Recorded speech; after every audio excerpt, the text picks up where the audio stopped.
Good evening, everybody, and welcome to the Monday night edition of the People Show with your host, Mark Wallace, here on intellectualradio.com and iHeartRadio, Facebook, YouTube, and Instagram. And we are glad to be with you here on this Thanksgiving Eve, on Monday, I should say, on Thanksgiving Eve, because this is our last program before the holiday.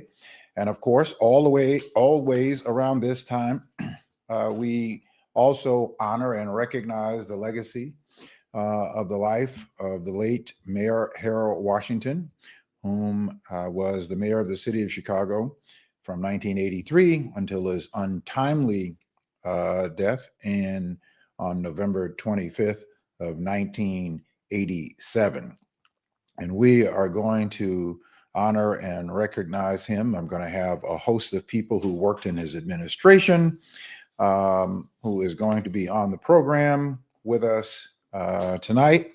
And so they will be my guest, and they will be sharing some of their experiences with Harold Washington. So let me just start out by saying also tonight is what I call our remembering, our reflection, and restoration. It is about the power of forgiveness. I always share my own testimony and my own story a few times a year, and one of those times is during Thanksgiving, because forgiveness is something that all of us people who have committed to a pathway of following Christ, that is an area that we are all challenged with.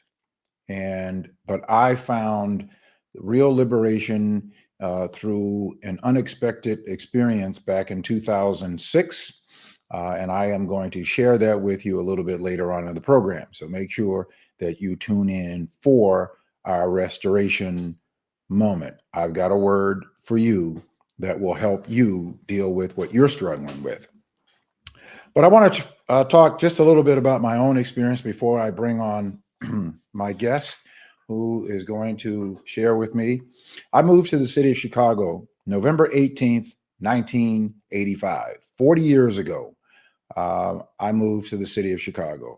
I knew very little about the city of Chicago outside of Elliot Ness, the band Chicago, and a little bit about the Chicago Bears. I really didn't even know much about the Chicago Cubs or the Chicago White Sox.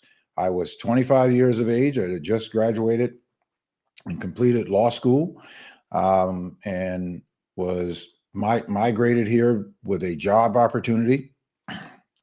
Came here, had no idea what was going on in the city of Chicago. So when I got here, and I would go home from work because I actually had gotten here a little bit late, starting a new job. So I had to stay in a motel until I could find an apartment. But every night that I would go home, I would turn on the news, and turning on the news, I would always see that there was this fight going on between the then mayor, Harold Washington, and two of the aldermen, Ed Burke and Ed Verdoliak. And Harold Washington would always come out on the victorious end of those battles. And that caught my attention as to, first, who is this man, Harold Washington? Because in Miami, Florida, in the small town that I came from, Richmond Heights, Florida, we didn't hear anything about what was going on in Chicago at that time.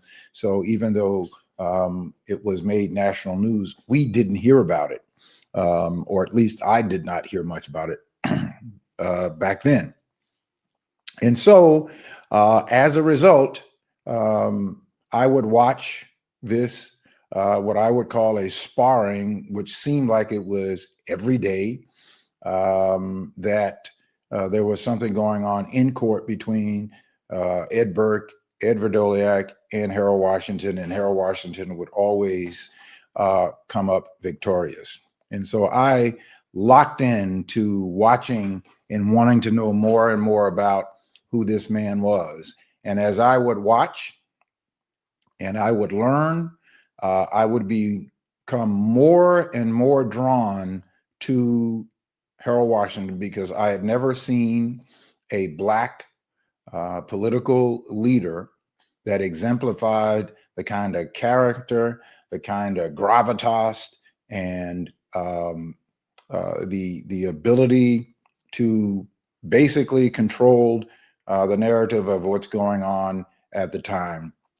And he just absolutely was somebody that I was drawn to. And as a result of that, and we're going to talk about it, Harold Washington is the single reason for any political engagement. When I grew up, my mother took me to all kinds of town hall meetings and activities and events that she was involved in, along with my aunt politically. But I had no political aspirations or certainly interest at the time, even coming up through college and law school. It was not something that was important to me. But Harold Washington changed all of that. I've never met him. I've seen him one time on a campaign stop that he came through our church when I was a member of the Union Missionary Baptist Church in his second run for alderman, 1987. And I was proud to get up and be one of the first people at the polls to cast my ballot. At the time, in 1987, I lived in the 42nd Ward and made sure that I cast my ballot. And today, all of my political involvement, I try to model after Harold Washington, and certainly try to engage in the political process to be as prepared as possible, because he was someone who was extraordinarily prepared. And I try to model my advocacy after that. And so we're going to talk about it tonight. And I have some of his people who knew him, who learned from him. I learned from him. I didn't know him, but I have some of the people who are going to share with us tonight some of their experiences, and we're going to learn a little bit more of the background of Harold Washington. And just before I bring on the guests, I want to play a couple of clips for those of you who may not have been around during that time, or who may not know who Harold Washington was. But here's Harold Washington, who was talking about his legacy and what he would like to see what his legacy was. Among other things, now hear me, an appreciation for a process. Democracy is not a goal. It's not so many pounds of this or ounces of that. Democracy is a process which is designed to bring out the broadest possible spectrum of opinions for the purpose of making public policy and decisions. That's just one clip. I have many more clips that we're going to share tonight of Harold Washington, but I want to bring on my guest. My first guest is Lois Dean Walker. All of these people I've had the opportunity to get to know down through the years. I'm certainly proud to know all of them, and I'm really grateful to them for sharing their time and coming on. So Lois Dean Walker, who was with the Harold Washington administration, is here with us, and Sasha Dalton is also with us, and bringing all of them and onto the board. And I think Dr. Barbara Norman is here with us. She may be having some difficulty connecting. So I have, until we get her up, and there is Devorah Crable. I can never get the pronunciation of her name right. I'm going to bring her on with us. And so there we go. All right, ladies, how are you all doing this evening? You're great. Bravo. All right. Got my Harold Washington button on with you, Mark. Yes, indeed. Yes, indeed. Yes, indeed. I got it on. Yeah. And we tried to have more men on, but they were unavailable.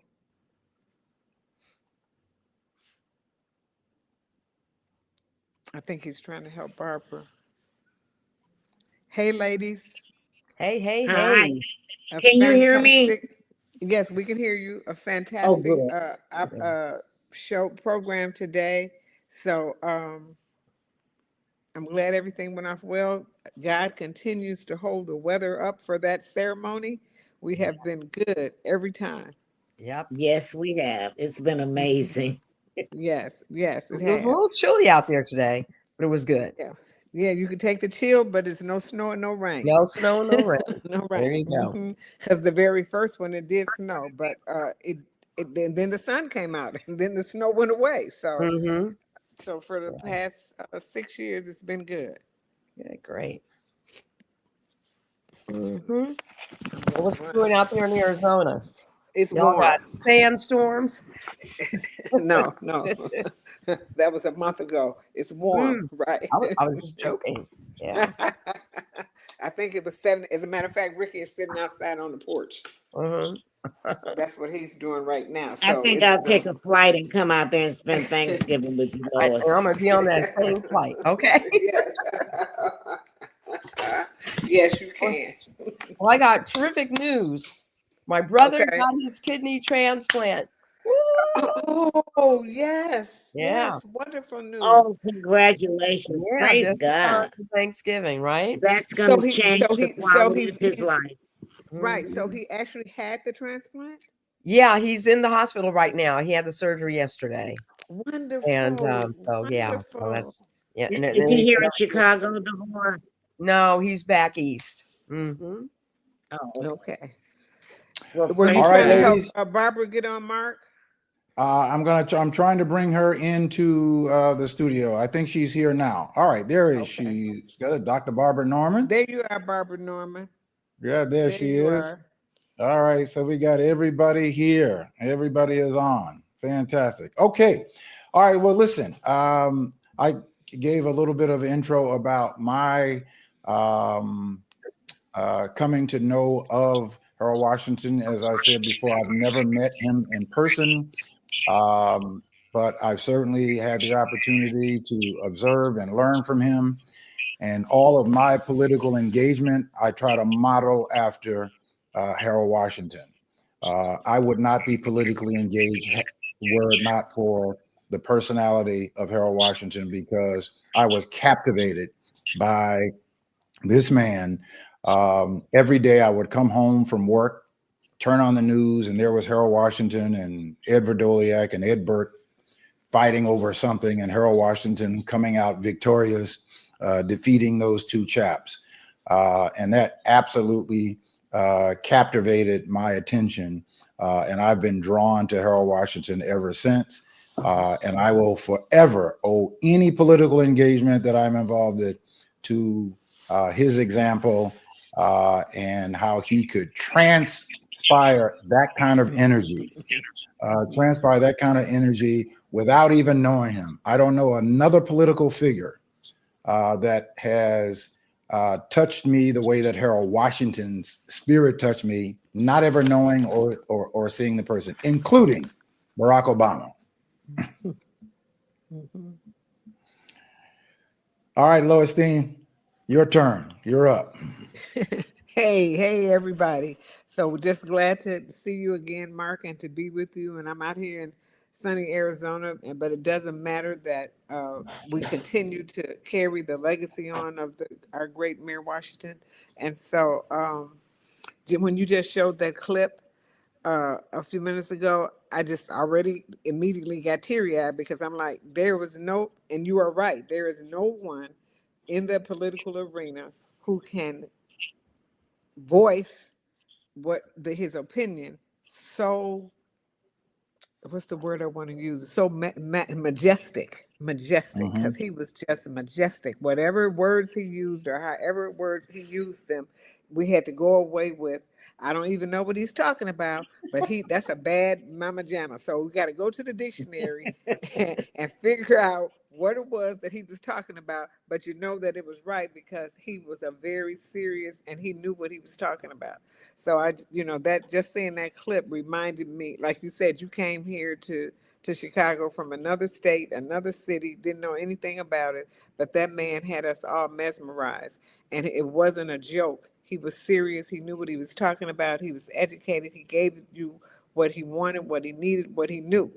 And from that, we were supposed to learn to take up the mantra. And so just exciting too. Here we are, almost 40 years later, on the day of his death, still commemorating him as a living legacy. Yeah, because I think here, when you said 40 years later, for those of us, we are still impacted by his presence all these years later. Years later. That speaks volumes that it's really inexplicable that Hmm. a person who, a politician, a public servant, I really never considered him to be a politician, although he could politic, but I considered him to be a true public servant. But someone who could have the kind of impact that he continues to have on us 40 years later speaks volumes as to who he was and what he represented.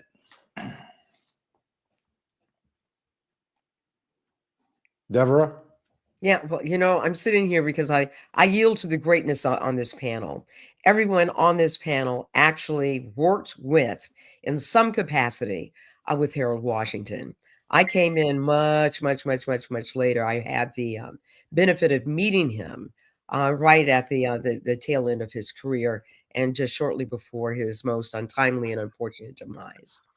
But one of the things I was truly inspired by are the young people today, and hearing how they still understand and receive the impact of what he was able to accomplish, which is why we have this annual celebration. When we remember our ancestors and we call their names, then they never die and their works never die. And there's no better time than now for us to know and to appreciate and to embrace the legacy of Harold Washington. We are at a seminal moment in the history of our nation, and it is now incumbent upon each and every one of us who believes in this democracy to stand up and do the right thing, to do what this democracy charges us to do. If we want to maintain a representative government, then we must fight to preserve that. We are inside of the 60th anniversary of the Voting Rights Act. Individuals died and others put their lives on the line to ensure that each and every one of us, the disenfranchised, the marginalized, had an opportunity to participate in this democratic process by voting. So the big question now, and the big question I have for everyone when you sit down at your dining room table on Thanksgiving Day, what are you prepared to do now to ensure that your voice is heard, that our democracy is sustained and is available for the next generation?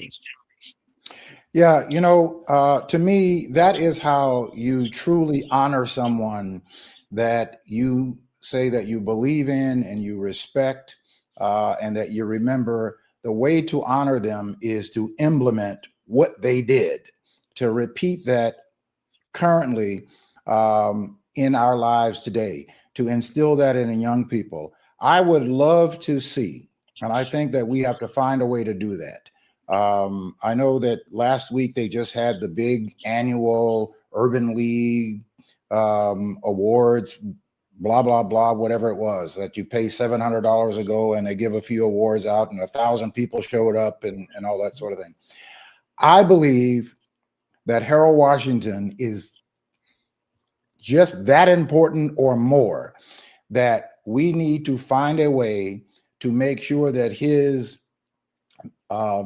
legacy and what he did remains alive, that it inspires young people, middle-aged people, and old people alike, that we have to find a way to expose that, because that's not going to be exposed by our current government, although there are people who run for political office and they like to, tout Harold Washington's name, but never really replicate Harold Washington's spirit or anything in the way that they govern. I think that is only going to, there are people who look like us that really did not respect or appreciate Harold Washington, and hope that we would never get anything close to Harold Washington again. That's just me. But I think that those of us who have the profound appreciation and respect for what he meant to the democratic process and to democracy, that we have to find a way to make him live and be as vibrant in his memory as he was when he was with us. Yeah. Sasha, Yes. Good evening. let us hear from you.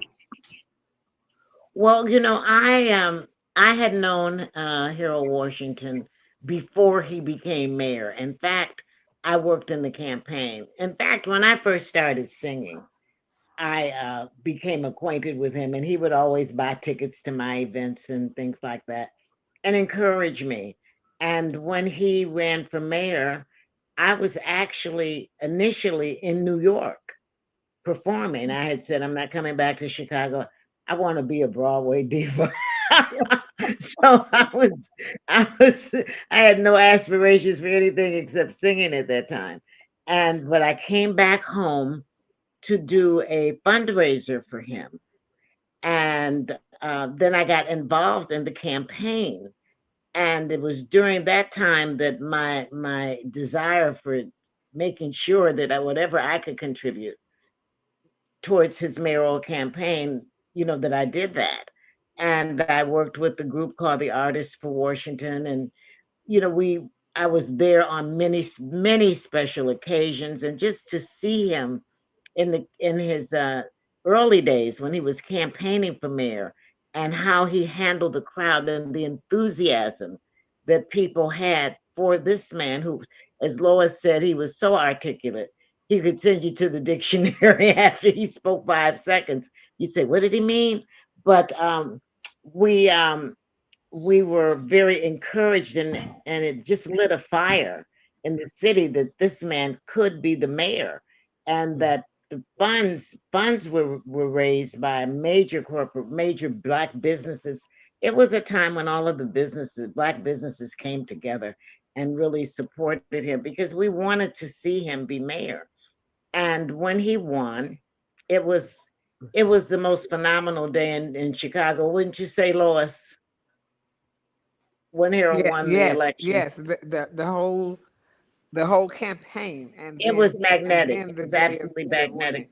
winning. And I think that there are always some people who were not who Harold. weren't as enthusiastic, but it wasn't Hmm. many. It Hmm. wasn't Right. many in the black Hmm. community. The community came together to get him into City Hall, and that was the mantra: get Harold to City Hall. And that was when I became very close to him. And I presented several ideas to him for things to do, which are still in existence. One was the Dr. King breakfast that he started as a mayor, and I'm sure he may have done something like that when he was in Congress. But the mayor's Dr. King breakfast is still alive today, as is the Chicago Gospel Festival, which I founded and gave him an idea that we should do a gospel festival. He said, "Do it." So he introduced so many new programs to the city, the arts programs, which are still going on. So many cultural programs. He was, I, Lois, correct me if I'm wrong, but wasn't it during his first term that he came out for the gay and lesbian community? Yes, during the Yes, campaign. Yes. during the campaign. So Hmm. it was just an honor to know him, to work for him, and to work with him, and to be able to see the city in action. Hmm. And I think that's why today, even what is it, 35, 40 years after his death, it's still as if he's alive to so many of us. And our goal is to make sure that the young generation knows and embraces what we did, and knowing what they can do with a great leader. And it was just an honor to have known him. It was amazing. Yeah. Yeah. Yeah, it's actually 38 years later, 38 and years. it's just when you think about that much time that has passed and transpired, that he still has an impact on all of us. Um, through in many of you, most of you who had involvement with him. I had no involvement with him, and I'm very grateful. And I certainly don't want to be remiss and not remembering Ms. Josie Childs, who really invited me in to be a part of this whole remembering Harold, and somebody that I could talk to, and found somebody who was just as passionate about him, because I was really disturbed, as an outsider, why there were not more people who wanted to make sure that Harold Washington was remembered. And I would grow frustrated even for a politician who I would say that, would sort of bastardize his name, because they would insert his name, but they represented little to nothing to what I knew Harold Washington as a public servant. Let's hear from Dr. Norman. You're on mute, Barbara. Barbara, you're on mute. Got to unmute yourself. Okay. She's still. You're still on mute. Yeah, she's just as animated. She just talking. She just talking. Yeah, You're on mute, baby. Barbara, you're on mute. We can't hear you.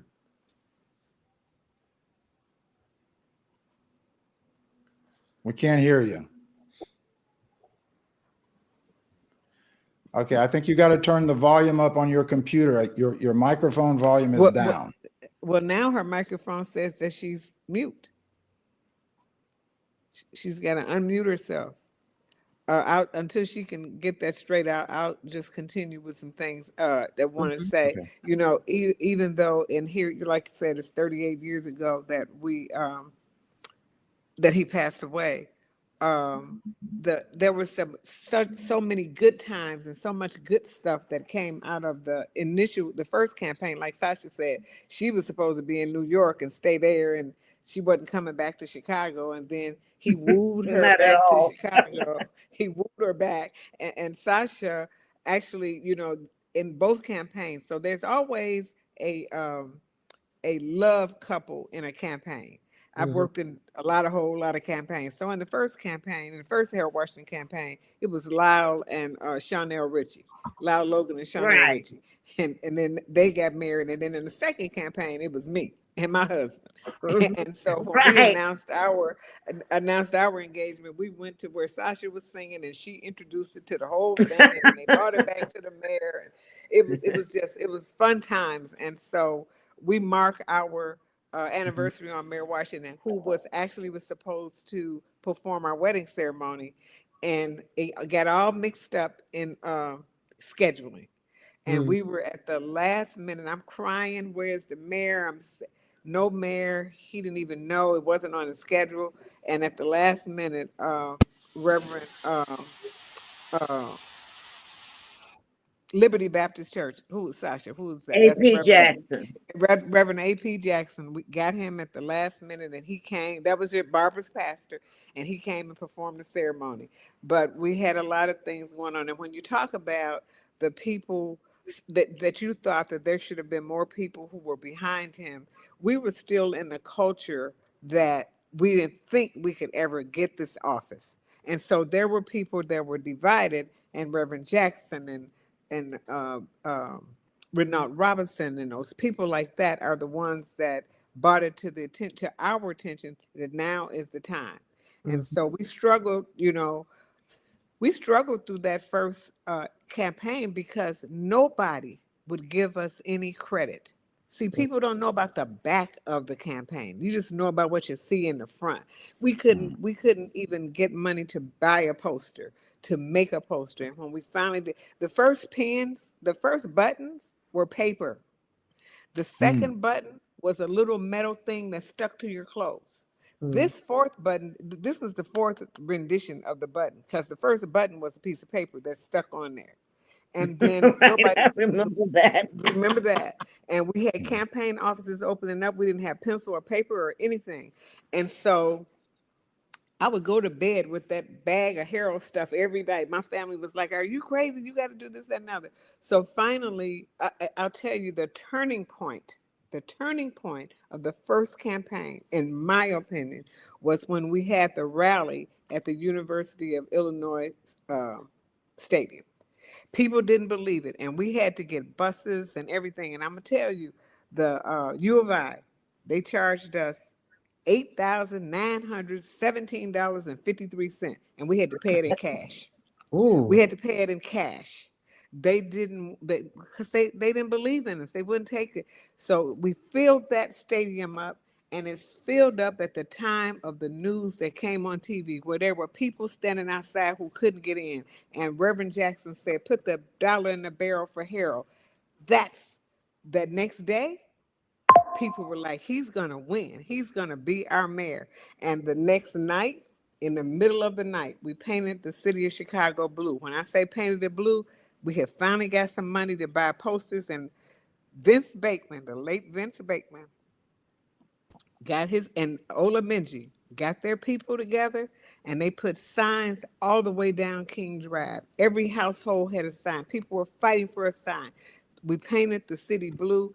It was like 3 weeks from the election, and from then on, it was uphill. It was, struggling to get there, but we got there. And so a lot of people don't know about all of that, but I'm not gonna keep hog up because I can tell you some horror stories, but Hmm.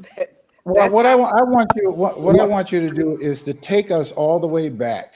I want you to take us back to the moment or to the time period when it was talked about. We knew what happened in electricity that happened, but before that, take us back to that moment of deciding that of how it was that Harold was decided that he was going to run. Because remember, he had run in That was the 1977 plebiscite. and Right. didn't win. But what brought that back again at that time that Harold Washington became the The candidate. uh, the candidate?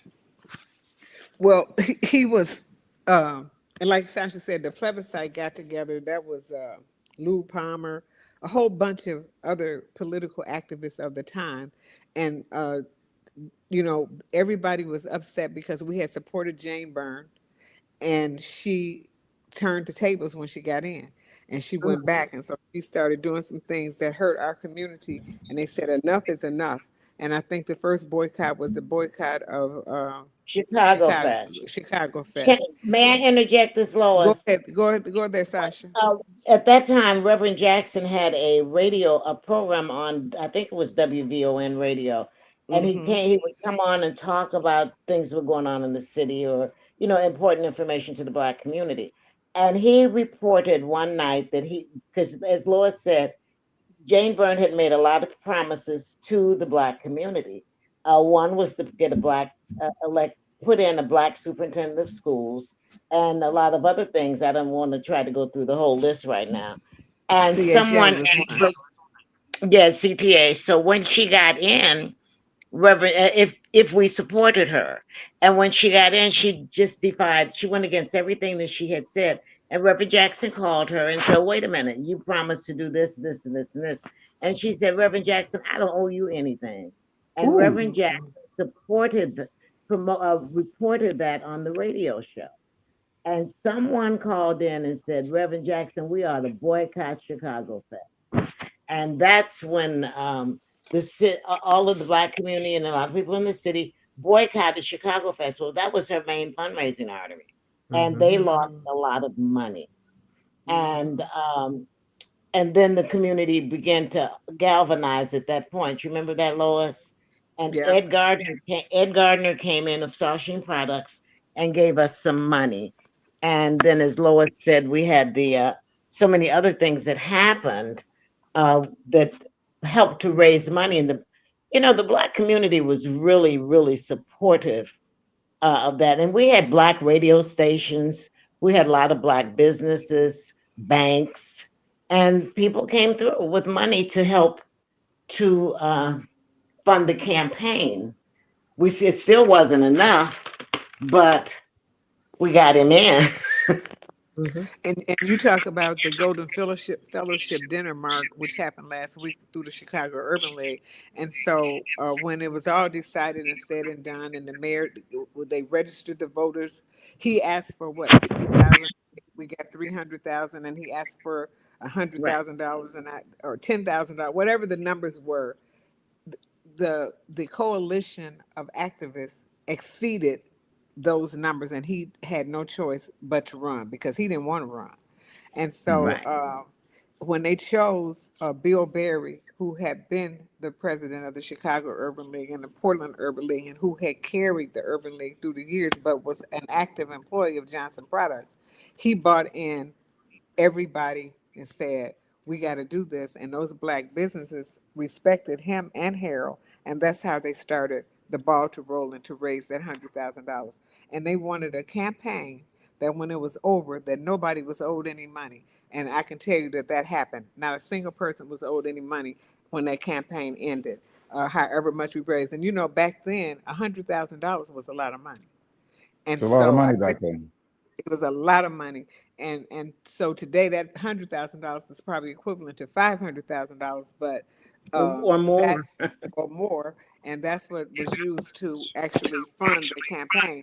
But they owed no one when it was over. Everybody was paid on time, Mm. and but because of Bill Berry and his ties to the community, white and black, Jewish and Latino, that helped to bring in everybody. This was just not a black campaign for the city of Chicago, but it had hurt the black people so bad so many years that we came together after that to bring him into office. Yeah, I But think then there was the with voter something like registration. I'm sorry.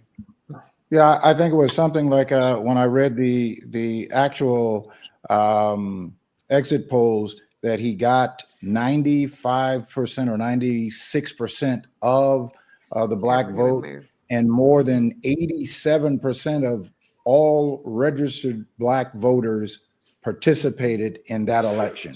We've Mhm. never That had election. that before, and have never had that And never since. had it All again. right. I want to play a clip so we can see. This was a question that he was being posed to him, asking him if he was having fun yet during his first term. I hadn't seen the fisticuffs. The confrontation is part of life. It's certainly part of politics. And it's certainly part of the career I bargained for. I'm ecstatic. I'm in seventh heaven. Not only am I doing something I like, I anticipated it. I anticipated the severity of it, the difficulty of it. I enjoy it. I sincerely and deeply feel we've made tremendous progress. I think there's more to come, and so those who concern themselves about my level of ecstasy, suffice to say it's extremely high.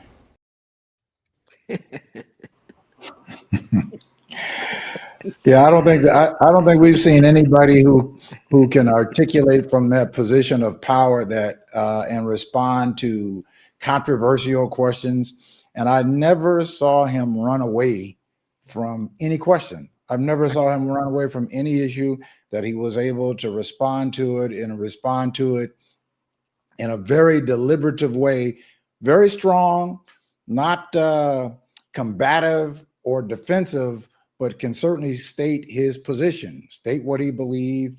And as he would say, you know, once he's running through his mind and his computer and through the people that are close to him, he doesn't worry about the consequences. He just goes forth. Barbara, are you there? Can we hear you? Hmm. You, I'm you know wondering what, if Mark? she I could want to add be. one thing. All I'd right. like to just add one thing and kind of go back a little bit at the very Okay. Go beginning ahead. when when when the campaign was really underway, and Ed Gardner hired several people to run from a media perspective, one of whom was Emma Young, and they came up with the phrase "Come alive, October 5." And that really ignited the community because that was to encourage people to vote, be sure and vote. And I remember Reverend Al Sampson. Do you remember this, Lois, when Al got the ministers together and they went to all the HBCUs and got absentee ballots Yep. from the students? Yeah, Yep. came back with tons of absentee ballots. So the energy was there. People wanted Harold to win. Even the neighborhood grocery stores had a bucket and a barrel that said $1 for Harold. Mhm. Washington for Washington. Is that what it Washington. said, Lois? Yeah. Washington for Washington. So everyone, yes, we had the businesses that contributed, but there were ways for the people to contribute. You didn't have to have a lot of money. Drop a Washington for Washington. And I have never seen since then the city so ignited to have a person elected mayor. And when one of the things that I always remembered about the inauguration was Harold said, even if you didn't vote for me, I will still be your mayor. And Mm. he was very fair. Mhm. It wasn't, I'm only going to do this for this group of people, or I'm going to do this. Mhm. His love was the city of Chicago. And he instituted so many programs that benefited everybody. He even started the first gay and lesbian support. What did they call that, Lois? You remember? No, I don't remember at the time, Yeah, but but it was that, and again the women, the gay and Women's lesbian, Commission, everybody, yeah, the commissions. He did the arts Yeah. everything, program, the arts, all of that, something that had never been done before. Remember, he took the never, yeah. people, he took the aldermen over to what's the ward over there, over East Bayou, not Peel Hill, beyond Peel Hill, and they had they weren't his supporters. I forgot who the alderman was over there, and he went to Oh, you're he talking took about in the 10th ward in Hedrick. yes, yes, yes, That was Over in Verdoliak's Hedgewood. ward. yes, and he asked them what did they want, and when they told him what they wanted, and he got it, they were so happy because they had been complaining about floods over there all those years, and Mm. nothing had been done, and Mm. so he was like, then he had them kissing his hand. So they was like kissing the Yeah. ring. Even if you But didn't vote for me, I will still even if be you your didn't mayor. vote for I will me, never I'm forget coming that. over Yes, here and I'm gonna fix what you need to have done. yes. Well, Mm. what, I'm wasn't there a time? Wasn't there a time that because when they had the 29 versus the 29 versus the 21, when they his allies were in the minority at the time, that he decided that he was going to go to those wards and say to them that he was instituting policies that would benefit them, but their aldermen were voting against them. against it. Yep, that's what he did. That's what he did, I and that remember that. won Yeah. them over. That's how he won the second election, because that won them over. We've been sitting here for 60 years, and this is what was going on. So now I do have a list of things here of some of his accomplishments. He created the Ethics Commission. He increased the number of underrepresented groups in city government and in contracts. He opened the Freedom of Information Executive Order. That's important That's today. very important. Yes. Yes, he led the fight for ward redistricting, which we came out with more Black and Hispanic representation. He opened the city's budget process. See all of that right now, how the city goes to each neighborhood when it's time for the budget to be uh, done. That was always closed. He's the one who started going to the neighborhoods and telling people that they were invited to come out and ask questions. That was unheard of. He started that.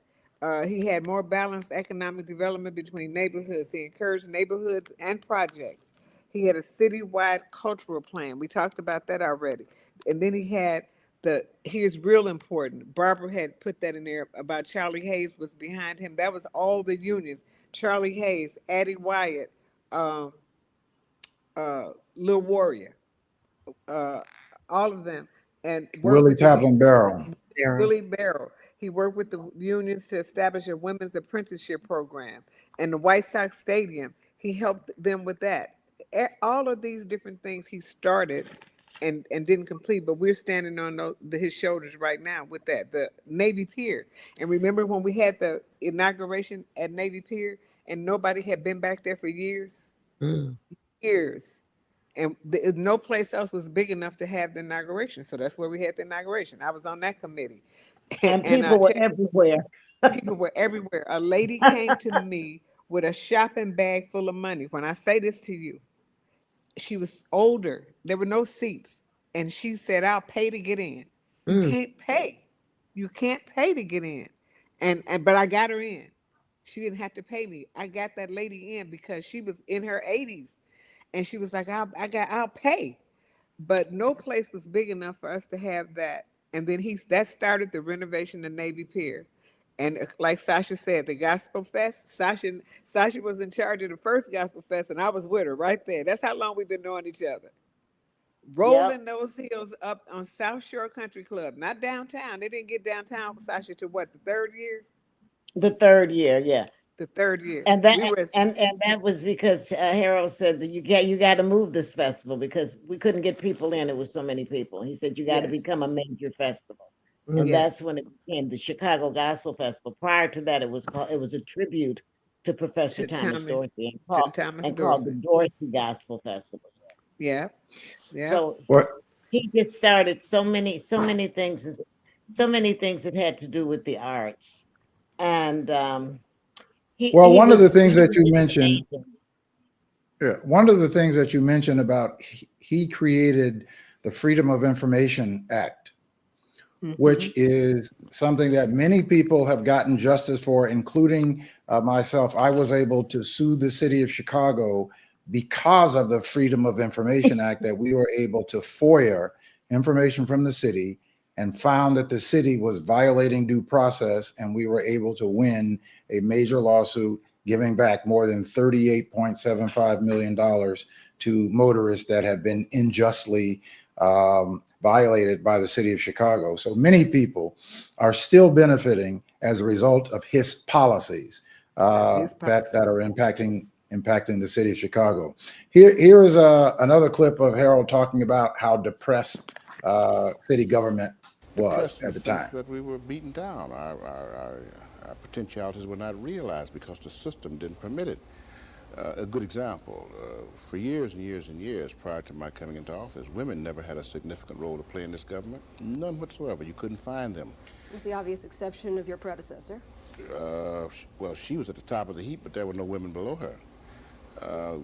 People are shocked when I say this, that we have put more women in significant, powerful decision-making positions than all mayors over the past 50 years. And even the previous mayor didn't bring women into office. We did that. We opened it up. Hispanics had no role to play in government. Blacks had a very small role to play. And so the city was depressed in the sense that a lot of talent just couldn't rise to the surface. And you can go on and on and on. The system of how you take care of certain constituent groups has radically changed. There was emphasis upon the big builder and the big booster, and certain affluent neighborhoods which got all the largesse and others got none. We balanced that out.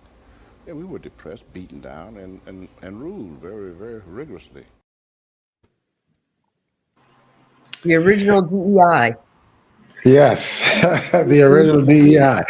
I Yep. see Thomas Wortham is there. Thomas, do you want to come in? Sure. Mm-hmm. All right. All right. What do you want to say? What do I want to say? Well, I had the privilege of working with Harold in his first year in the office. And the most astounding thing to me was we were not accepted in a lot of neighborhoods. You understand? They did not want him there. And they booed him and they did all kind of things when he first became elected. Wow. And I saw the change the second term. They loved him. As they said, he was the mayor for everybody. Those same people who did not want him in the neighborhood, they booed him and just all kind of nasty stuff. On the second term, we could go anywhere in the city and they just wanted to dance with him. They wanted to touch him.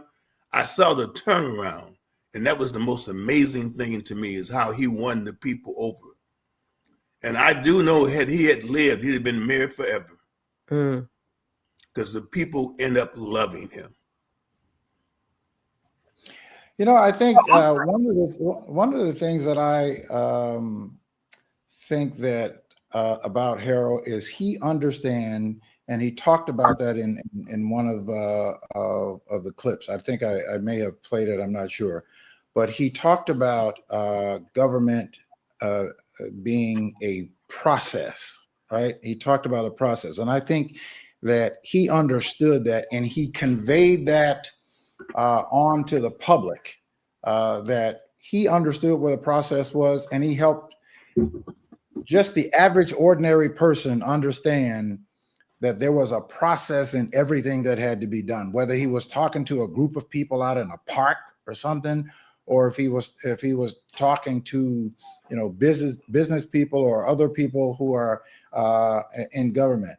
He talked about and help you to understand that this is a process. He also didn't run away from taxes. He didn't run away from taxes. I remember a time that there was, and I can't remember who it was that was asking the question, but he said, and I mean, he said it plainly. He said, look, you want your garbage collected? You want your streets repaired? You want your police department, your fire department? That all has to be paid for, and that comes through taxes. So taxes is a part of government, and we have to find ways to pay for those things to make the city run. He didn't run away or hide or think that tax was a dirty word. He just made you understand that that was a part of the process. Mm-hmm. And he was a process oriented person, and so I'm just going to go into that segue with the fact that when we say that we want to continue his legacy, and right now the times that we're in, the positions that we are in right now, we are beaten down to the ground right now with all these policies that all of these things that we thought were written law policies, and that they aren't. But the process for us to have our democratic opportunity to be a part of what's going on for the future, that's where Devorah is coming in with this voters registration drive. And I've always said that whether it's the Democratic Party or the Republican Party or the Independents, that you start with education. And so now we're at the point that we have all of these young people. Yeah, we won the election. 97% of the people came out and voted, and it hasn't been done again. And we did that, but with paper and pencil. You don't have to register Right. to vote anymore with a paper and pencil. And here we are today in modern times, and we have all of these young people, millennials or Gen X or whatever we want to call them. Somebody has got to, we have to stop saying to them, did you vote? We have to start saying to them, this is why you need to vote. We have to educate people first, then we register them, and then we take them to the polls. And so that's the conversation that Devorah, that we want the Harold Washington Legacy Committee to continue throughout this year, all the way through the next voting block, because we got primaries coming up in March. You got the elections coming up in November 26th. The We midterm start elections. Yes. midterm elections. We need to start right now. But the word is educate the people on why. Because right now, everybody's upset. Oh, it didn't count. Oh, I don't look where we are. But if only 40% of American people came out to vote, 90 million people didn't vote. If Harold Washington was living today, he would probably walk away and just say, throwing my hands up. Why? Mhm. 90 million people didn't vote. Am I correct, Devorah? It was 80 million. It was 80 million. I 80 think million. that 80 million. one of the things 80 that million. Thomas is speaking to, and all of you have, and I will even like to circle back to Sasha. I think that what is missing in the conversation is it is in the sharing of the story. You get the not only the reason why, but you get purpose, you get anchoring, you get emotion. And once all those things are connected, you have a compelling mitigating reason to go out and vote. It doesn't, when Sasha talks about, I was a New York diva, but Harold moved her so much that she came back to Chicago and remained in civic service for the rest of her career. Mm-hmm. That's the story that young people need to hear. Well, what moved you to that? What was so important that you gave up being a superstar? It's inside of that story that you'll be able to reach these young people. And each and every one of us on this call and beyond have stories like that. When I think in my family that my grandfather, he was in charge of the blacks and the unions and the shipyard unions down in Newport News, Virginia. Now, you know, if they went on strike, nothing was moving. So being able to share those kinds of stories to know where our power does lie, and that power is exacted through our vote, and that's one powerful way where it shows up. People need to understand this big, beautiful bill, it passed by one vote. The big, beautiful bill passed by one vote. And there are countless of elections that we can probably lift up that were won by just a sliver. So every vote does matter. Every vote does count. But more importantly than you looking at all the numbers adding up, is it's your civic duty and responsibility for you to have a say, to have a voice in the matter of this country. And that is why you go to the polls. All right, listen, Devore, we're going to certainly, I want you to come back so we can speak about that at length, about educating as well as how we encourage people and draw people to want to participate and need to participate, because I constantly check and we've done a thorough check of the voting roll. Here in Chicago, there are still 662,000 Black people registered to vote in Chicago to date. There are more than 1.5 million of Black people who are registered to vote throughout Cook County. The largest individual block of voters are the Black community. Nobody can win an election citywide, countywide, or statewide without the plurality of the Black vote. And it is incumbent upon us to be able to share and to teach and to help all of us to understand the importance of that engagement, and that we have to understand and help people to understand that voting is not about relationship. It is transactional. It is, what are we going to get for supporting someone? Now, we have this important election that's coming up. Now, I am more encouraged based on what we saw coming out of these special elections that we just had, right? That the systems are stronger than we thought that they were. We thought that they were broken and beaten down, but I think the system is showing us that they're stronger than any one personality.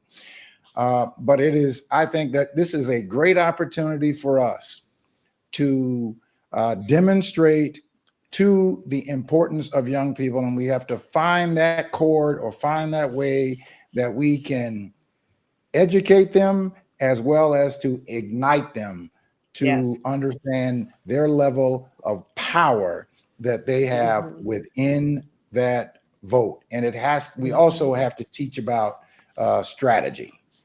Right. And they also need to understand that they are the architects of whatever is coming next. When the founding fathers created the Constitution, it was created with the intention of it being updated every 12 to 13 years. It's an organic document that is supposed to remain relevant to what is happening now. So we've already heard, that there's going to be a massive sweep. And I am of the presence of mind to believe that a constitutional convention is not in the too distant future of this country. And it is these young people that will be the architects of whatever goes into this new constitution that will determine the outcome for the next 10, 15 generations. Absolutely. Listen, we only got a couple of minutes left, so I'm going to give everybody a minute or so to give their last words. And then, of course, we have to come back. I always want you all to come back around Harold Washington's birthday. So we come back around his birthday and we recognize and remember. I never, ever want to lose the enthusiasm and the excitement and remembering who he was and what he means to us today. So I want to give everybody a couple of minutes to give their final remarks for this time together. We'll Well, start with you, I, Deborah. You want to start with me? Now, so Yeah. I was going to say, Madam President should probably have the closing word. Yes. I would just say on this day, as we remember Harold Washington, he offered us a quintessential example of what it means to be civically engaged.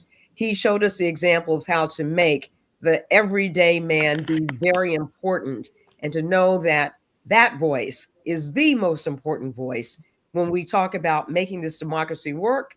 It is when we, the people, decide to work the democracy. And Harold Washington taught us that. And that is a lesson that we need to move forward into the future. All right. Fantastic. Sasha? I would just like to say how important it was that we understood because our parents gave us that piece of history, and which is what helped us to really get behind Harold, understand how important it is to vote, to work together, and that we need more of that. That this young generation has been lost in so many ways. And one is that the parents have got to get more involved. Parents are becoming younger. It's not unusual for a 20-year-old child to have a mother that's 35, who had a mother that was 50, and it would be the grandmother who would have disseminated all of that information to their children. So I think that we have to impart all of this to our children, our grandchildren, and so that they will become more involved in the voting process, to understand what Harold Washington did and what the leaders before him did, even the civil rights, especially in the civil rights movement, that they have an obligation to um, to vote, because it's all about voting and it's all about knowing your history, and we have to do more of that. And I'm looking forward to, and that's one of the things that the Harold Washington Legacy Committee does. We have a book coming out, and our president is going to speak to that, and to share this history with the younger generation as much as we can, because I just see so many of them not really understanding. And I'd like to see more of that. All right. Brother Thomas Worthen, you back. I know you clicked out a little bit, so come on in and give us some of your final thoughts. No, I never clicked out. I've been here all along. Oh, My final okay. thoughts were two things. There was no one like him. He was a people person. Having had the opportunity to sit in this car next to his driver for a year, he would sit and talk to anybody. He respected everybody. I've never met, never seen since him a person like him. It didn't matter who you were, what you did, he respected you. That's why he was so much loved, because there's not many people in this world like him. right. All right. Now, Dr. Barbara Norman, we were not able to get you on, so we were going to have to do something about that and fix that, so that make sure that we get you in next time. But thank you for staying in with us there. So I'm going to turn it over to you, Madam President, for the final words. Well, thank you. And again, thank you for having all of us on. And just for the fact that you asked last night, could I get some people together for us to come on and talk about remembrances of Harold? We got a good bunch right here. And so, we all come and bring a different perspective of him from where we come. You are not even from Chicago. Devorah is not from Chicago, but we all have a common bond here. And so what is great, and what was great about Harold, that he could bring everybody together. And so the Legacy Committee is committed to continuing, like I said when we started out, to make sure that his legacy is known. We had those, I don't know if you were there today to hear the young lady who spoke from King High School. Yes, I was And there. so you were there. And so Mhm. the young man who spoke last year, who was 11 last year, he's 12 this year, he called me and said, she did very well. You would be very proud of her. And so Bravo. I wanted to make sure that they met, and they did. And so that's our future. And so we got to hold on to them, and we got to guide them, and we got to get them to tell their other ones. And so, because when they're, see, the hard thing is that when we do this Harold Washington Wreathland ceremony, Chicago Public Schools are out. So we can't get more kids to come because we don't have any teachers to bring them and any parents to bring them. But that's who we need to see what it is, what happens with us at that legacy committee. So when he called me and said she did very well, he's 12, she's 13. He had his thing. They can't wait to vote. And Okay. that's what we want to instill in them, that they can't wait to vote. And the other thing that I did, like I said, we have the book of remembrances coming out. Everything ties into Harold because he had a process like you talked about earlier. And the first part of the process, and I'll go to sleep with this every single day with this coming out of my mouth, is that we have to educate, ignite them to register them to vote.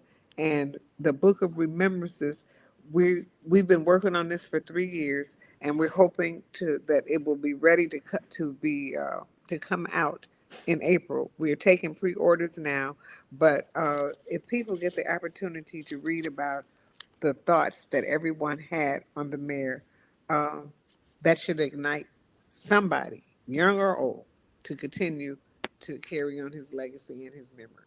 And I hope that I covered everything I wanted to cover today, and that we continue on with this through the years. And we thank you, Mark, for doing this.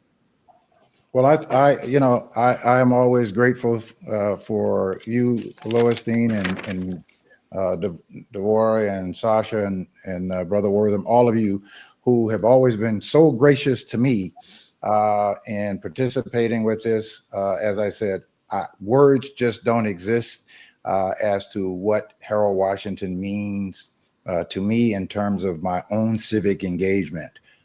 Because it was like being born again to realize the importance of being actively engaged. And that happened as a result of me witnessing Harold Washington. I shall always carry that. There's never enough time for us to exemplify who he was, but when we come back around the time of his birthday, I remember when I was on WVON, I did an entire week about Harold.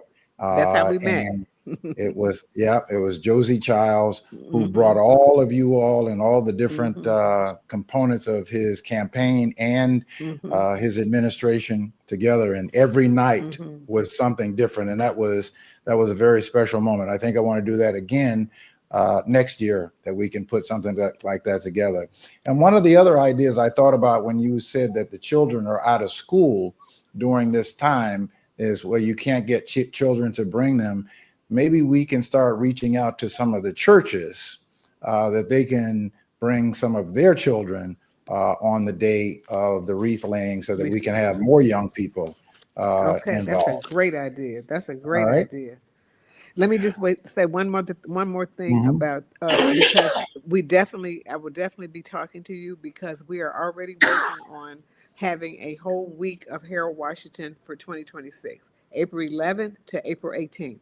And so I want you to be a part of that. You'll know what we're working on, that each day Mhm. we're going to have something different of All that. right. So we're working on that right now. And part of that too is this roundtable discussions for voter registration with different community people. And I just want to leave with this thankful prayer, because we're in Thanksgiving week. And when he died 38 years ago, the day before Thanksgiving, we were all heartbroken. But tonight, I just want to leave these words from my devotion today, because I'm thankful for all of you, and thankful that we had this opportunity to make the right choice at that time. And so my scripture says here, my devotion says, there are always more reasons to be thankful than not to be thankful. That is the right choice as a child of God. You started out with scripture, Mark, and there it is. All Thank right. you. Amen.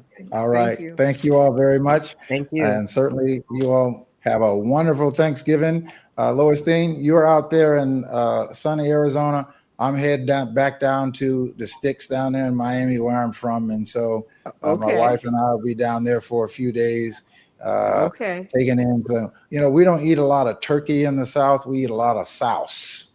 I know y'all don't know Would you much about that. look? I know. Look, every time I come to Chicago, when I get off the airplane, they got sauce for me. That's the only way I can get it. It's in the South. It's in Chicago or in the South. I don't know what they know. But hoghead cheese, if that's what y'all know it by. But it's Oh, South.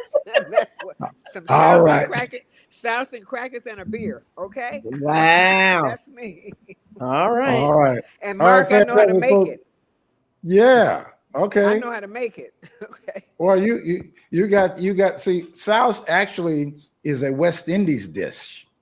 It's really a Oh, West okay. Indies dish, but it was Okay. a West Indies dish that migrated over into Miami Over to because the we had a lot of the Bahamians and West Jamaicans Indians. there, and so all of the South just picks it up. So we're gonna have a bunch of South on Thanksgiving when I go down there.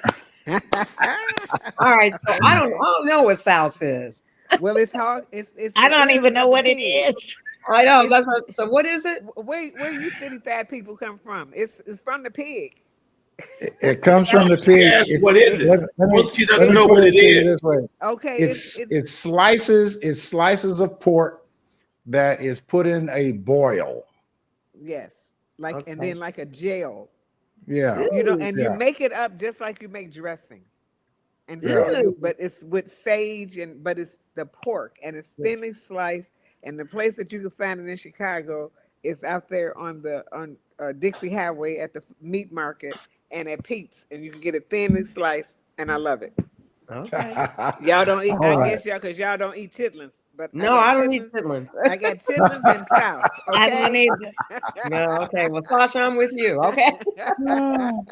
All I right, got folks. them in my. Thank you all so much for being here. Have a great holiday. Certainly, Hey, Yeah. thank you you too. all. Thank We'll you see for you next having us, time. Mark. Yeah. We love Thank All you for right. you. having us. Thank All you. right. Okay. We'll Bye talk bye. soon. Take Bye care. bye. All right. Peace. Okay. All right. Lois, call me back. All right. All right, folks. So that is our Harold Washington, remembering Harold Washington legacy moment. Harold Washington, who was a personality. He was more than a personality, but it is hard for me to put it in words what he actually meant. But all I can say every day that I am grateful that I was transplanted from Miami, Florida to Chicago at the time that I was 40 years ago, that I would never have had that kind of exposure and would not be as engaged today had I not had that example to draw from. And I hope that while I have never held public office, never sought public office, but what Harold exemplified is that you don't have to be in a public office to serve. You don't have to be a public official in order to contribute to the health and well-being of our communities. You can be actively engaged. You don't have to wait to get into an office. You can pick up, as Barack Obama said before, you can pick up a clipboard and a pen and you can get busy. If you see something that you believe that is unjust, then that is where you can start to engage. If you believe that it is unjust, just remember this, that you are not the only person who thinks like that. I remember when I got on WVON way back in 2009, I believe it was, and I wasn't on the air that long before somebody called and said that they liked listening to WVON, but that we didn't do anything. And I was not really a personality. I never saw myself as a personality. I was asked to do the program one day a week. But then I came to management and asked management if I could use that platform to impact public policy. And one of the public policies that I believe is an unjust policy is that of photo enforcement of red light cameras and speed cameras. We took that on. And so I called a meeting, asked my pastor if I could use the church one night during the week to call a meeting. I had no idea how many people would show up to the meeting or not. And I called that meeting on air. I guess it was a couple of weeks prior to, and it ended up being a Friday night. And that Friday night, the church was overflowing with people who thought the same way that I thought. So from that point forward, it let me know that whatever it is that I'm thinking about, I'm not the only person who thinks it. I just need to be able to connect with other like-minded people. So what I am saying and encouraging you is that you don't have to be in a public office to make a difference in public policy. What you can do is to galvanize other people who think about an issue that is important to you. It is important to them.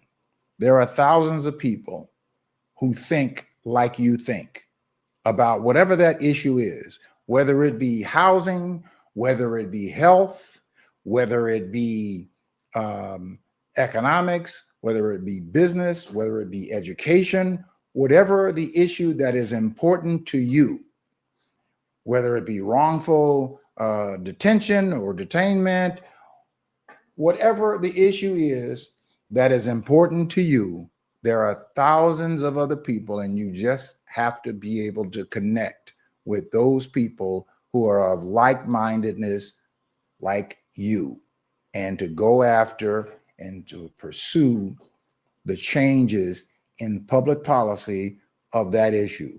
Get in contact with your alderperson, get in contact with your state reps, get in contact with your state senators. That is what they are there for. They are there to listen to what your concerns are and then develop a strategy by way of putting together changing public policy or instituting new public policy to impact the lives of people in the most positive, progressive way. That's what Harold Washington was about. He always talked about looking and developing a positive program that was going to improve the lives of everyone, lifting people up from the bottom. That's what we should be about. Not having any holy alliance to personalities, not having these self-aggrandizing ways or ideas. If you are really a person who want to see things change, then that means you're looking outside of yourself. You are taking yourself and inserting yourself about the concerns of the masses, of how public policy as it exists impacts people, whether it is in a positive way or whether it's in a negative way. But your engagement, your involvement, and you don't always have to have, a nice little, cute little bow where everything is perfect. Just get started somewhere. Start having conversations with people. And as you are having conversations with people, you'll develop ideas and you'll go to your representatives and you'll put it on the table. Now, it is a process. It is not something that happens overnight. You are going to have to be willing to be committed to it. That's what a commitment is, because the changing of policy and the changing of laws that is going to be in a positive way, it takes a long time. In many cases, it takes a while. But if you commit yourself to it, if you do the research and get other people who are like-minded to get engaged, to get involved, and start reaching out again to those people who are in public office, from your commissioners to your alderpersons to your mayors to your state rep, your state senators, all of these people, they are there to represent the interest of the public. You are the public.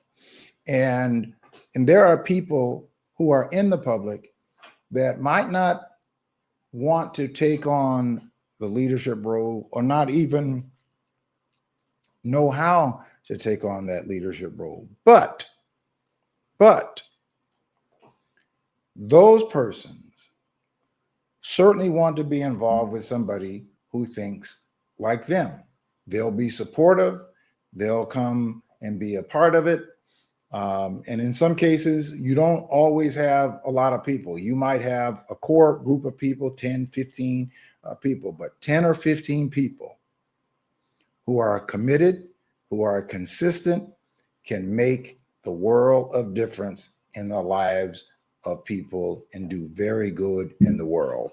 But that is what our civic engagement and our civic responsibility is. Harold Washington would say at times that it is important for you to ask critical questions of your representatives, to always ask questions, to always think critically about policy, about public policy, and be engaging. There's nothing wrong with engaging and asking questions. It's important for us to ask questions. He also talked about that now we see that since Harold Washington, since Eugene Sawyer, Richard M. Daley, and every other mayor since have inserted themselves into public education.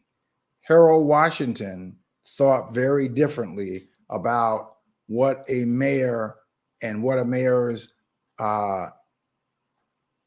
role should be as it Let me dispel relates. this laid-back position concept. I'm not laid back any place.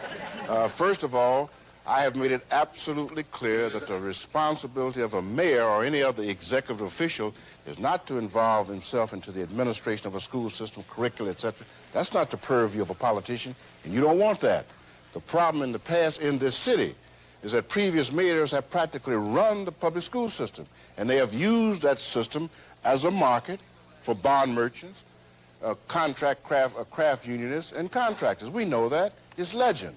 I happen to be the first mayor in 60 years who bothered to even attend the public school system. That's Harold Washington talking about how you don't want your mayor to be involved with the administration of public education. Because what has happened with our public education system, it is just as he has stated, that it is turned into a business market, not about educating our children, not about making sure that teachers and principals in schools have what the tools that they need to provide children with a top education, with a great education, but it has turned it into a privatization of business.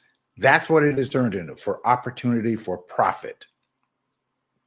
And anytime that we are privatizing our public commons, we are eroding the very institution and what their purposes are.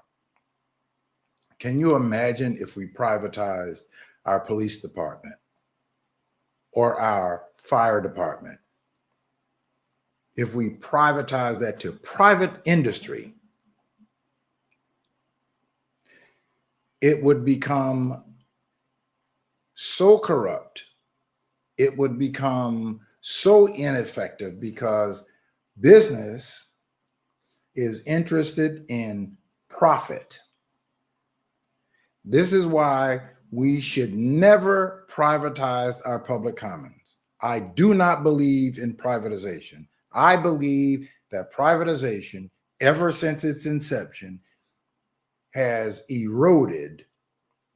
Every time that we allow for the privatization of our public commons, it erodes the very office or the very system that we have privatized.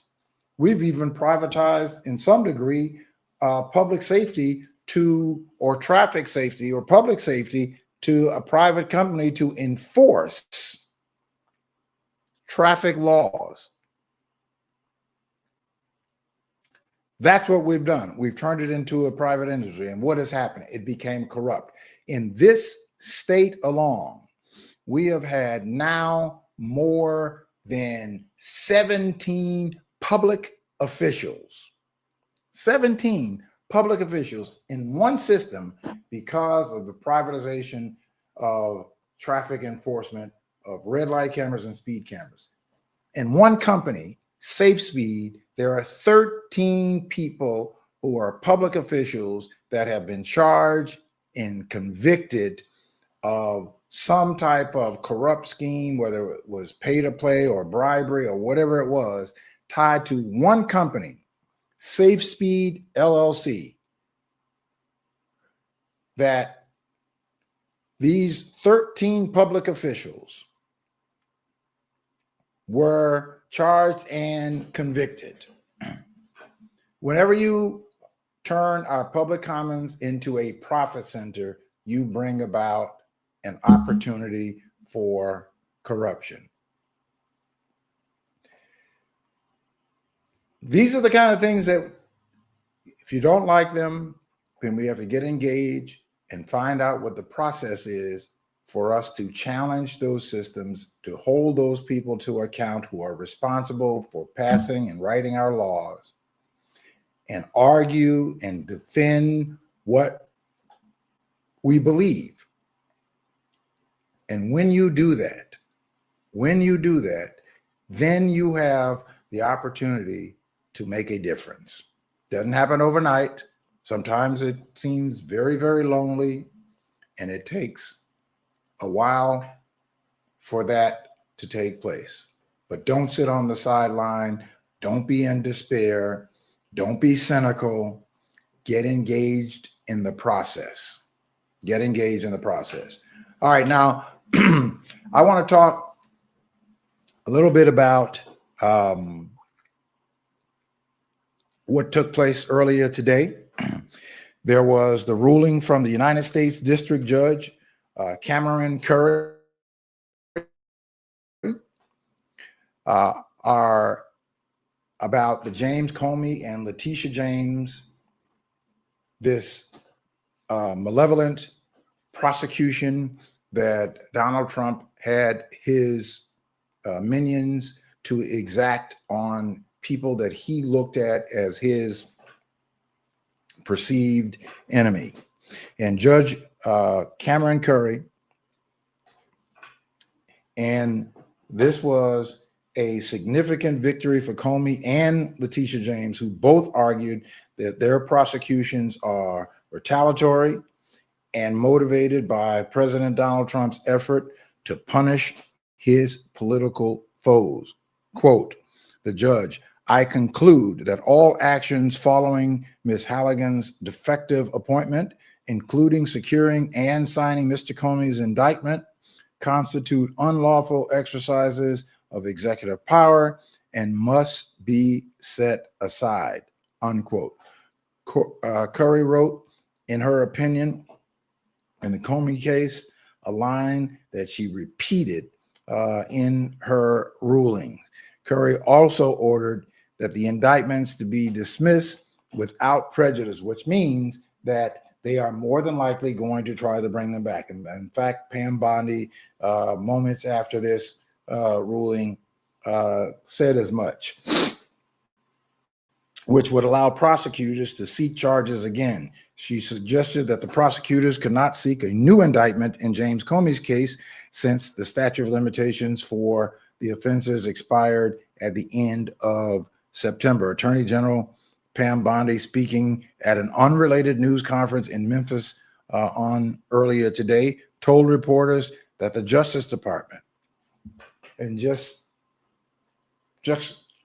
think about that, call it the Justice Department or the Injustice Department in some cases, quote, will be taking all available legal actions, including an immediate appeal on this case. Now, I would submit that you're probably not going to see an immediate appeal on this case because what law are they going to, in case law, are they going to be able to submit to support their argument?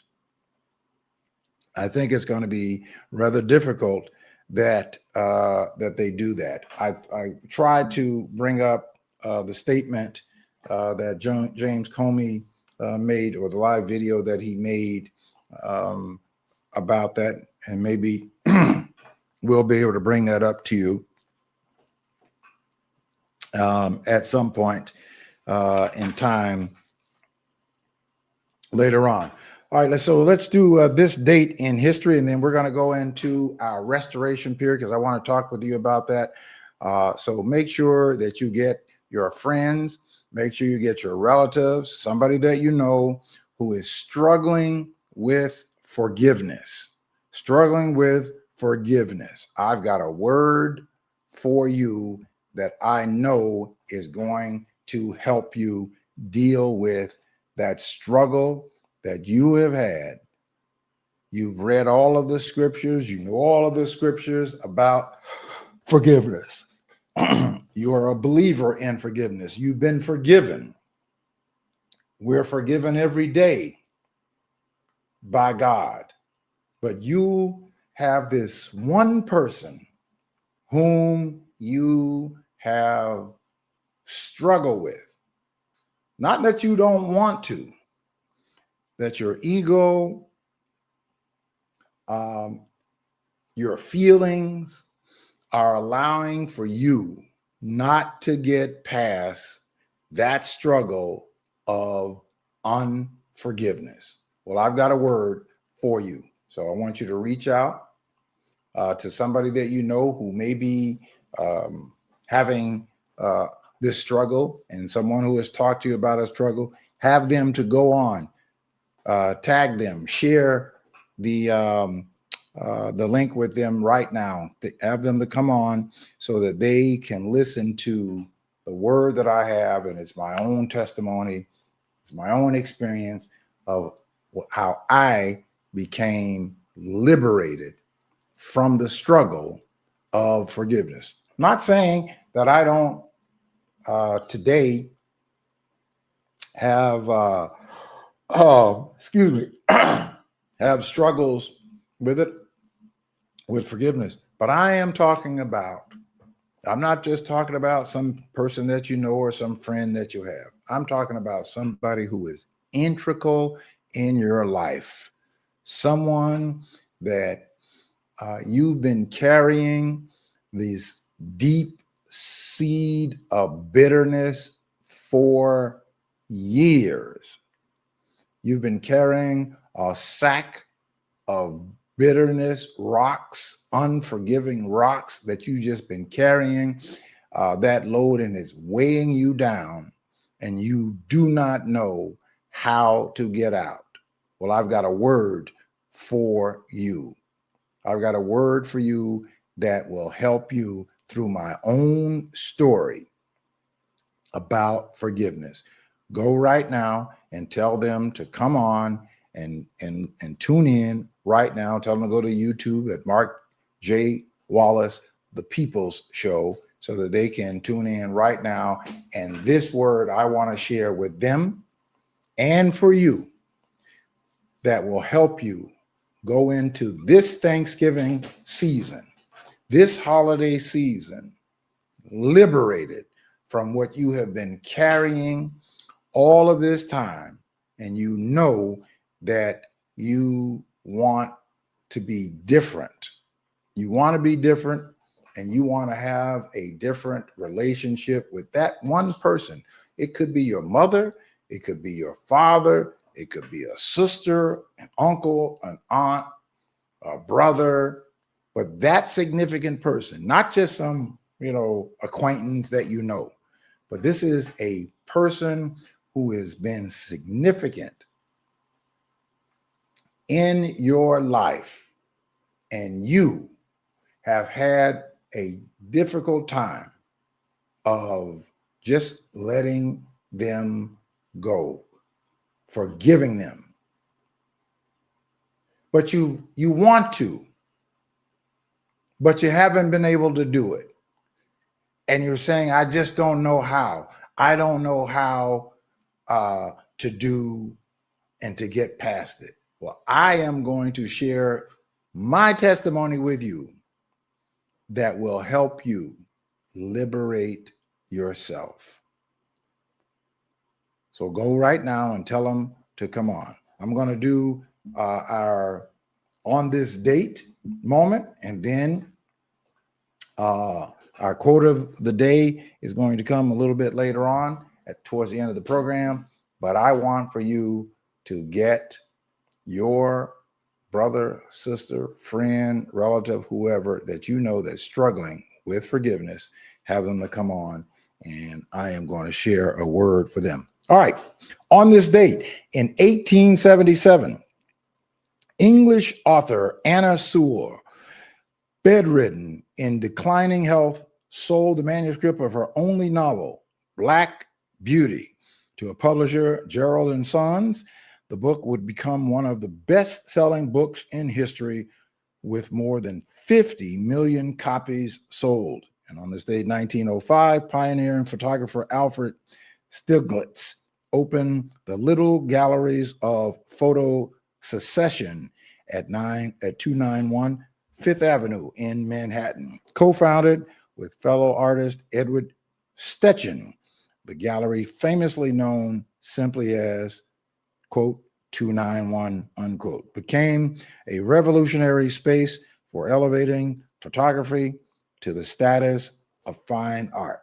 And on this date, 1974, in the Afar region of Ethiopia, paleontologist Donald Johannesson and grad student Tom Gray unearthed Lucy, a 3.2 million year old hominin, and a landmark find in human elevation. In Ethiopia, the word Lucy is known as Denkanesh, an Amharic word for you are marvelous. You are marvelous. And of course, on this day, happy birthday to Scott Joplin, born 1868, died 1917, was a groundbreaking African-American composer and pianist, widely celebrated as the king of ragtime. Joplin grew up in a musical household and was classically trained, which helped him develop a unique style that has fused European classical music with African-American syncopation. His compositions, most notably Maple Leaf Rag and The Entertainer, defined the ragtime genre and laid the foundation for the development of jazz and popular music. A master who elevated ragtime from saloon entertainment to a respected musical form, Joplin's legacy was honored in 1976 when he received a posthumous Pulitzer Prize for his profound contribution to the arts. All right, that is our birthday moment of the day, and on this date. All right, listen, we're going into Thanksgiving. Some of us are going to be visiting our families, and some of us are going to be visiting friends, and some of us are just going to be gathering. And I always look forward to Thanksgiving because it is that one moment, unlike any other of the holidays that we participate in and that we celebrate. It is that day where everything comes to a still and it's all gathering around food, family, and fun. That's what Thanksgiving is. On that one day, we take that day and we pause everything else that we're doing to enjoy some food, to enjoy some family, and to enjoy some fun. But there are those of us who are struggling with that one family member every year, year in and year out. Not talking about what that family member did. I'm simply talking about the struggle that you have. I'm talking about the ones who are struggling with forgiving. Now, the struggle is not bad because it simply says that you want to get past it. So I'm only talking to those who are struggling because you want to get past it. I'm not talking about everybody's situation because I don't know your situation. I don't know what took place or any of that. It's none of my business about what actually happened. And I am not judging those who are not struggling, those who don't believe that they should forgive, or you are not going to forgive. I'm talking about the persons who are struggling with it and you want to get past it. That's who I am talking about. I grew up in a little town in Miami, Florida called Richmond Heights, Florida. It was a small community that was developed in the 1950s, late 1940s by a retired Air Force pilot by the name of Frank Crawford Martin. Frank Crawford Martin saw that there was some substandard housing being built for the World War II veterans and believed that in the Black community, and believed that the Black community should have a community of decent housing to raise their family. After all, they participated in World War II and fought for the freedoms of this country, only to come back to substandard housing. Well, Frank Crawford Martin thought differently. He went out and sought a grant, got a grant, and founded the property, which was a part of an old Army base.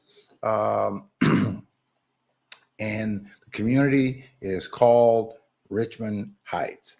And where we grew up, we had no idea that this was a little town that was deliberately built for Black veterans. That's where I grew up. Well, I grew up in the roller skating industry. I was a competitive roller skater, and I was pretty athletic. My father made all of us swim, so all of us had the capacity to swim. I had two older brothers and two older sisters. I'm the youngest of five.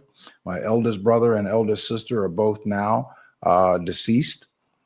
And my father, who worked, odd jobs and then landed a job with one of the major car rental agency and worked full time later on with the county of Dade County, and he retired from both those jobs. I went on to play sports. I played a little bit at basketball. I was not very good at basketball, not very good at baseball.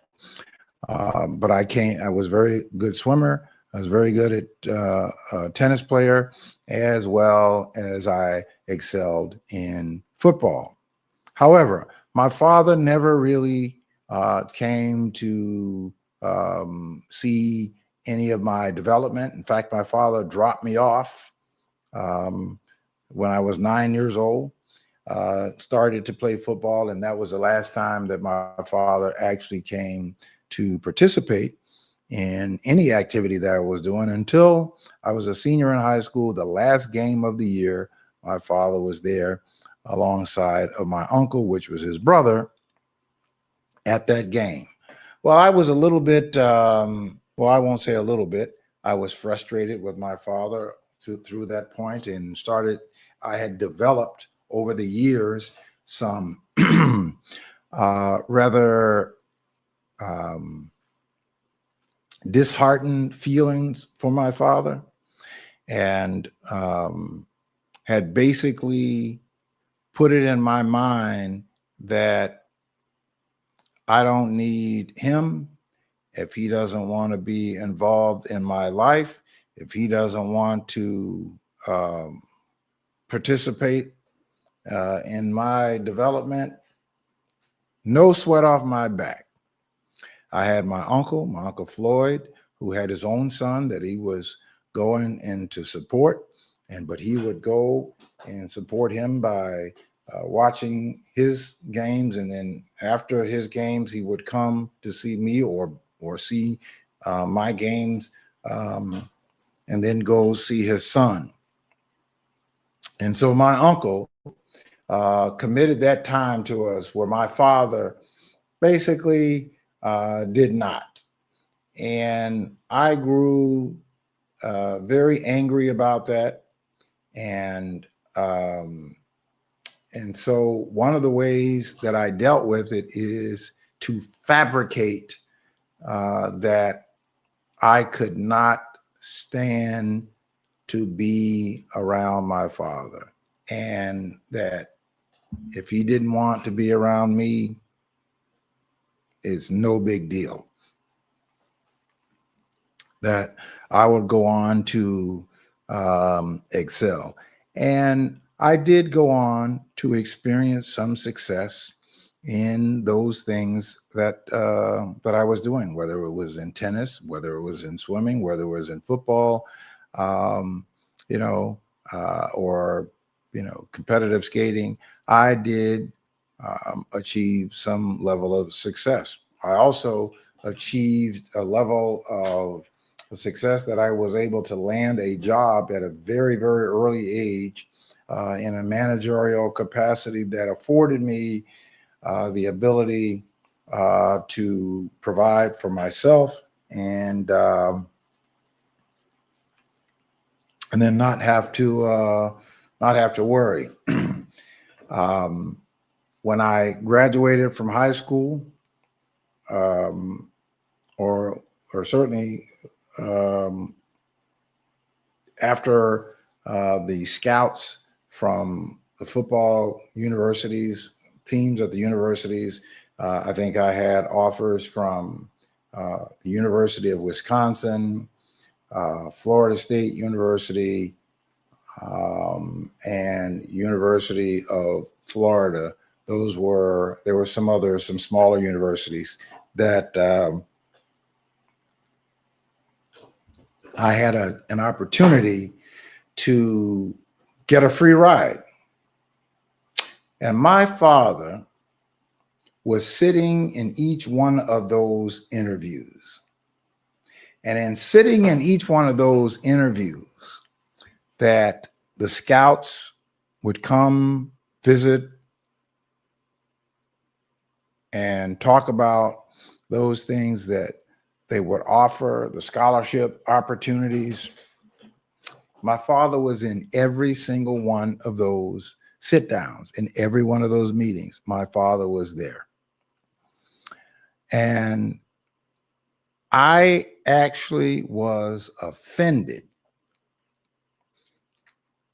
that my father thought that it was okay for him to sit in on these scholarship offers. And I could see the excitement that was being exemplified by my father at the thought of me being on a free ride at some university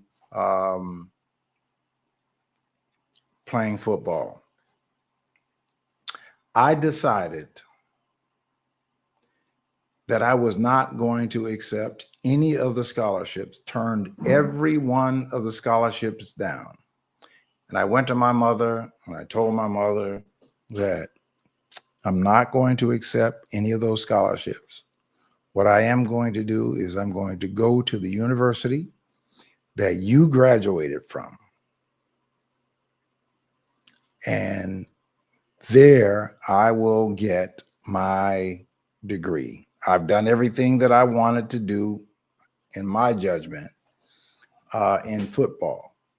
And so my mother was very supportive, and she said, okay, well, that's your choice, but just make sure that that's really what you want to do, because the chances are you probably will not get asked back. So make sure that that's what you want to do. Well, I did that. But it wasn't really that I wanted to do it. I did it to spite my father. That's why I did it. I did it to fight, or certainly to, in spite of my father, to spite him is why I did it. Why I did not accept any of the scholarships. Well, that infuriated my father. It infuriated him so much that when I came home from work, he found a reason to throw me out of the house. And as a result, I went and lived, which was 3 blocks away, with my aunt for a while. Went there and saved money and bought a little small townhouse back then. But I had this righteous indignation with my father. Righteous indignation. Thought that what I was doing, that in fact I was lined up with God, because my father was who he was, and I believed in my heart of hearts that I was correct. And my mother tried to get me to give my father gifts. I would make an attempt to give him a gift, and he wouldn't accept them. So the last time that my mother did that, I said to my mother, don't ever ask me again to do something. Not ever. Because I think I bought a watch and attempted to give him the watch, and he said that he could not accept the watch. So I told my mother then, please don't ask me again. Well, fast forward, a couple of years had gone by, and my father was living in Gainesville, Florida, or someplace up the road, and his health was declining in some degree. And so my mother, who had been divorced from my father a while, and my sister went to get him and brought him back to live closer to them so that he could be looked after. Well, my father started to experience issues because he was a smoker early on, and he developed these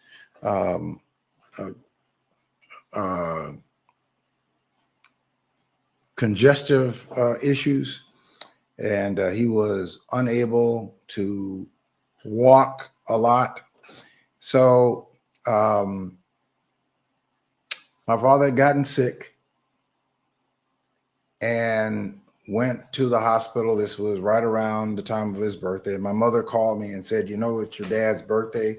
You should come and see him. And I said to myself, not to my mother, but I said to myself, I wish I would. I wish I would spend 50 cents to go get on a plane, to waste my time to go down to somebody who is completely unappreciative. Well, and I thought about that thing. I thought about it. And at the time, we were just reopening the ballroom, or had just opened the ballroom. We were like in our first year. And our sound technician, the person who was responsible for taking care of all of our sound, he was there. And I said to him, my father's birthday, and my mother called me and asked me to come down. And I really didn't want to go. But I told him at that time, I think, for my mother's sake, I'm going to go on down. And I am just going to go through the moment just for her. My father was in the hospital. So I made arrangements, got on the plane, and got down to Florida. And the day that I got down there was his birthday. And when I arrived, my mother and my sister, my aunt, they had all gone to visit my father at the hospital. And all the while that I am driving to the hospital, and then all the time that I am walking, I am trying to pump myself up, trying to brace myself to put on this air and to put on this performance for my mother. So I get on the elevator, turn around and look at the doors close, and I hit the floor that I was supposed to go. And all the time I am just praying that I will be able to compose myself and to go through these exercises and get it over with. So I get up to the floor where my fathers were, and the doors swing open, and I walk through the door to the nurse's desk and ask where my father's was, and she sent me around, and she said he's all the way down last room on the left-hand side. And all the while I am just praying that I can keep up this facade. Well, I get to my father's room and I open the door.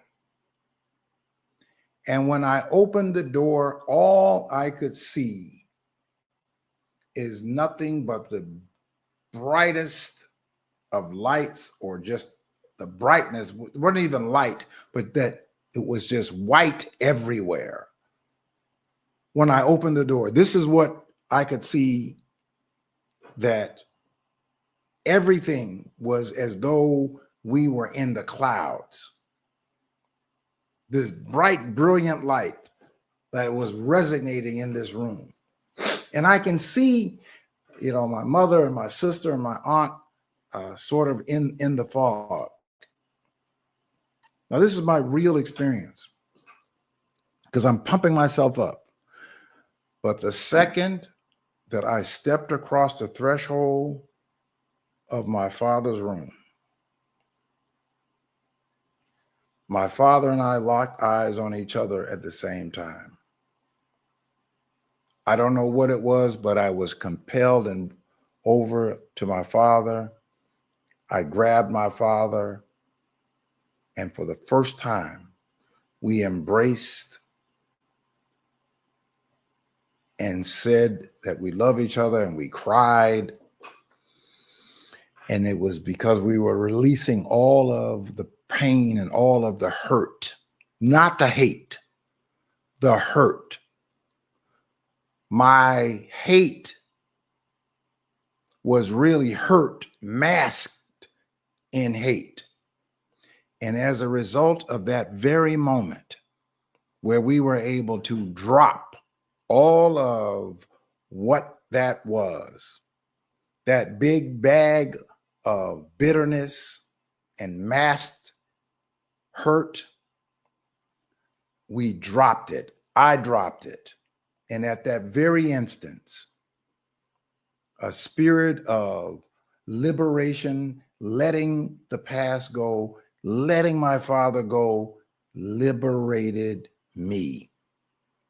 That is the power of forgiveness.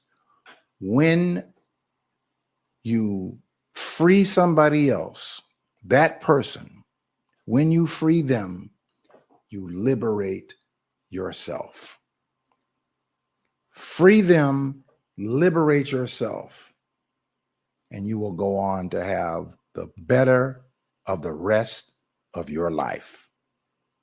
That is my word for you. And that is my testimony. All right. You all have a great Thanksgiving. And I'll see you right back here next week, same time, same place on Intellectual Radio and iHeartRadio.